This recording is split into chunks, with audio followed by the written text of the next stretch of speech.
Hey, what's going on, guys? So it's been a little bit of a break, but it's time to do our next contest, and the next contest is going to be none other than Old to Gold. It's finally time to take on the Old to Gold contest theme, and I'm looking forward to it. I'm excited about it. I hope that you guys are as well.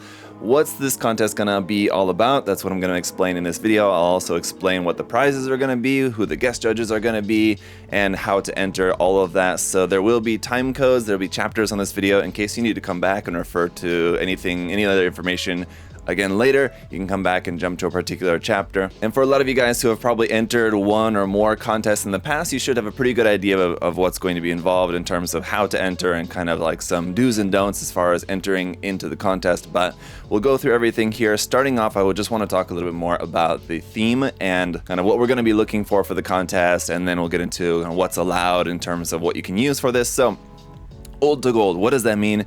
Basically, what we want you to use for this contest is using an old model kit, and so it's really going to be all about putting your skills as a modeler to the test, because you're going to be working with a base model kit that's by today's standards not very good. It's going to have probably very limited articulation, if any. It's going to have a ton of seam lines on it, so you're really going to be tested on just your kind of basic modeling skills that you're going to have to put into this.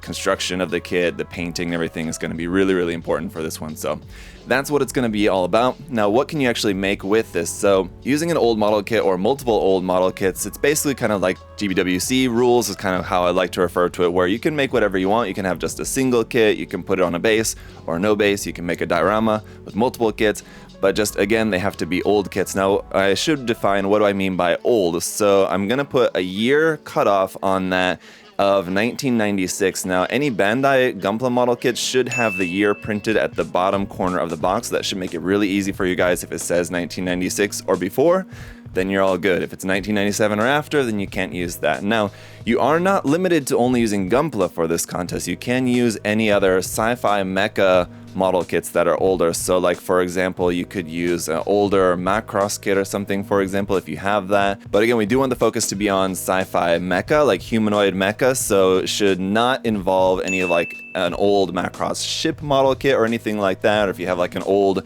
UFO model kit or anything like that, that won't work. But if it's sci-fi mecha, kind of humanoid shaped suit or mecha, a robot, anything like that from 1996 or before, then you're good to go. You can use that for your contest. And again, if you want to use multiple kits, you can do that. But again, keep in mind the time constraint that we have. I will let you guys know the deadline here in just a minute. But if you did want to involve 2, 3, 4 kits in your diorama, say, for example, just keep in mind that you're going to need the time to be able to work on all those kits. So just something to consider. But of course, if you have a model kit that you would like to use and you're not sure if it qualifies or not, just email or message me and ask, and I can answer that for you guys. So one of the situations that the judges and myself thought up while planning this was, say, for example, someone wanted to use a Machine and Krieger model kit, which is based off of a Nito kit, which originally came out like in the early 90s, but the same molds have been used now to reproduce the kit as a more modern wave kit, for example.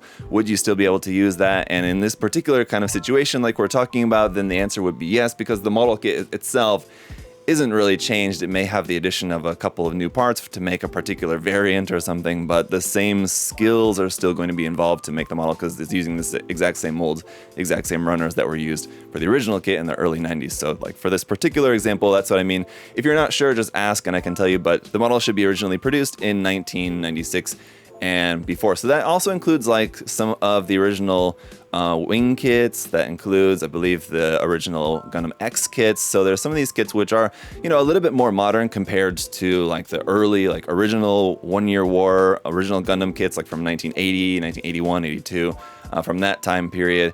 But of course, they still have a lot of their own issues in terms of just tons of seam lines, a lot of masking involved on those particular kits. Like, for example, the Gundam Wing kits have a lot of small little color apps and things on those model kits. You'd have to do a ton of masking, for example. So there's still going to be, like I said, a lot of modeling skills required for this contest. And so, like I said, I do want to leave it pretty wide open as to what you guys want to do with your kit, but we are going to be placing some restrictions in terms of what's allowed, what you can use for this. So in terms of kit bashing, if you wanted to use parts from different kits, like say for example you wanted to take your older kit and you wanted to make it a bit more articulated by using joints from a newer kit or something like that, you can do that. You can kit bash, but we want you to keep the kit bashing to around 15-20% of the total finished model. So what we don't want is a situation where you're basically taking like a brand new model, let's say for example like a brand new HG the Origin Zaku kit, and then taking like a couple of parts, a handful of parts from like an old 1980s MSV Desert Zaku and like making a Desert Zaku kit where 80% of the kit is the new HG the Origins kit. It should be reversed. It should be like maximum 20% kit bashed parts from a different kit. 80% or more should be from the original old kit. And so again, one thing that you should keep in mind in terms of thinking about like what's allowed and what's not is the theme of the contest and also the spirit of the contest. The spirit of the contest is to highlight an old model kit looking as good as possible, making it into as much gold as you can, basically making it look as good as you can using all the model skills at your disposal. So that's that should cover for kit bashing. Also, if you guys are interested in 3D printing, we will allow you guys to use 3D printed parts if you want to, but again, it should be probably even less than kit bashing, maybe around like 10-15%, like very little of the kit should be 3D printed if possible. Again, just kind of keeping in mind the theme of the contest, the spirit of the contest. Other than that, if you guys want to use like detail parts, like kotobukiya, like cool detail parts, or 3D printed detail parts that you can get, you know, like these resin 3D printed detail part sets, if you want to use some of those. Again, like if you're using a ton of them, it's probably not going to be a very good idea in terms of just keeping the theme of the contest in mind.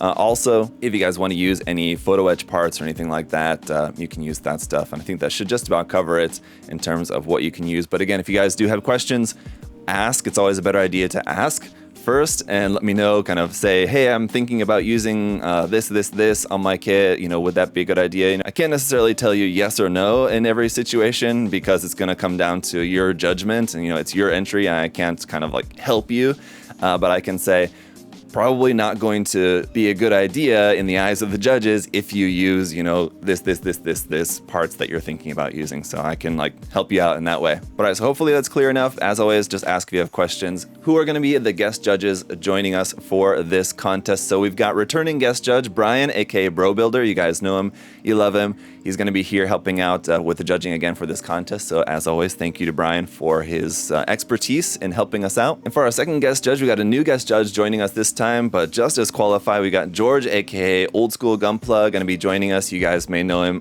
from his early morning live streams there on Instagram, but he's also done a ton of judging in his hobby career. So you guys should rest at ease knowing that we got two very awesome, very qualified judges. So again, thank you to George, thank you to Brian, thanks to both those guys. I will have links to their social media down below. If you don't know who I'm talking about, you can check out the links to their social media and check out some of their works and stuff on there. So thank you to the guest judges. And of course, thank you to USA Gundam Store for making the contest entirely possible and also supplying the prizes. So let's talk about the prizes up here next. We're going to have 3 prizes: first place, second place, third place, and all the prize packs will have 3 prize packs of just about equal value. And basically, first place will get first pick; they can choose whichever one they want. Second place will get second pick. Third place will get the remaining prize packs. So each of the 3 prize packs is going to come with a set of USA Gundam Store nippers and a set of glass files. And then prize pack number 1 is going to include the Master Grade Jesta, the Real Grade Epion, and the HG Demi Trainer. You'll notice each prize pack is including an MG, RG, and HG kit. So, second prize pack is the Master Grade Gundam Ale Strike RM version, the newer updated version, of course, of the Ale Strike, the RG New, and the HG Gym Striker. And then for the third and final prize pack, we've got the Master Grade Shenlong Gundam, the RG Sazabi, and the HG Gyan Revive. So I've tried to choose the prizes to be a mix of like UC and non-UC, so you'll notice in those prize packs there's a little bit of both. So like I said, they're all about equal value, and hopefully we'll give the winners some nice options to be able to choose from there. So now let's finish off the video going into the technical stuff, the deadline, how to enter, and some kind of do's and don'ts as far as entering the contest. We'll talk a little bit about that, but it's something that I've covered a lot in past videos. So the deadline is going to be September 17th. That gives you guys about 2.5 months to work on this. And like I said, that's not a huge amount of time, but it certainly should be plenty of time for you guys to at least make a nice project for this contest. And again, it's something that I like to think of the time constraint as something that should give you guys a good framework that basically puts the same limitation on everyone, because you do have to start a new project for this contest. So everyone's going to be under the same time constraint, and what you're able to do for your kit within that time constraint, will be something that the judges will consider, of course. So, but let's talk about how to enter. And if you guys have entered any past contests before, you should have a pretty good idea how this system works. Basically, I need you guys to take a photo of the main kit that you're going to be using. Now, again, if you're going to be using multiple kits, you can include them in the photo or not. Or if you're going to be using some parts from this other kit for kit bashing purposes, you don't have to include that in the photo. I just need a photo of the main kit. And it does need to be a photo where I can actually see the parts of the kit that they're still on the runner. If they're just cut off the runner, that's fine, but there shouldn't even be any assembling. Obviously, no custom work, no paint, anything like that. I should be able to see that it's a brand new kit that you're working on for this project. I should be able to see that in the photo. So if it's just a photo of the outside of the box, I can't tell what's in the box. I can't tell if the kit's been worked on at all or anything. So that's not going to work. And I will reply to your email and say, I need a photo of the actual kit. So just make sure that you have that in the photo. And then in the photo, I also need a handwritten note. It can be on the inside of the box, can be on a piece of paper or whatever. Next to that, I need a handwritten note, not typed, that has your name. And I just need your first name. I don't need the last name or anything like that. You can also just use your Instagram handle or whatever if you want to use that. But I need your name, the country that you live, and the date. So that's the information I need on the paper or whatever handwritten in that photo. You need to send the email in to contest@usags.com. That's contest@usagundamstore.com. And for the title, I need it to be Old to Gold Contest there. And then once you send that in, I'll reply and let you know I got your entry, you're good to go.